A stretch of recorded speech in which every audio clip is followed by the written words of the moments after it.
Before the opening bell, American futures declining as rumors relayed by Bloomberg said China is skeptical about the possibility of a long-term trade deal with the U.S. and would be reluctant to any structural change. This coming after an S&P 500 fresh historical high following the Fed benchmark rate cut by 25 basis points to a target range of 1.5 to 1.75% as expected.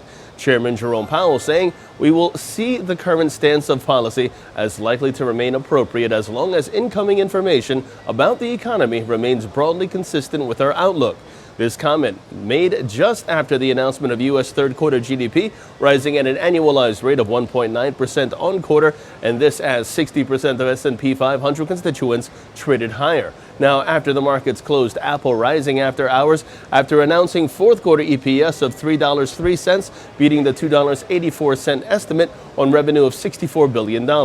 Facebook gaining ground in extended trade after reporting third quarter EPS of $2.12, beating $1.91 on revenue of $17.65 billion. And Starbucks posting fourth quarter adjusted EPS of 70 cents, in line with expectations, up from 62 cents a year ago on net revenue of $6.75 billion. Now, in terms of expectations today, we have Bristol Myers Squibb, Altria, Celgene, Estee Lauder, as well as Cigna. And on the economic docket today, 7:30 in the morning, we have the October Challenger job cuts, 8:30 in the morning continuing, and initial jobless claims figures, core PCE price index, personal income and personal spending, 9:45, see Chicago PMI.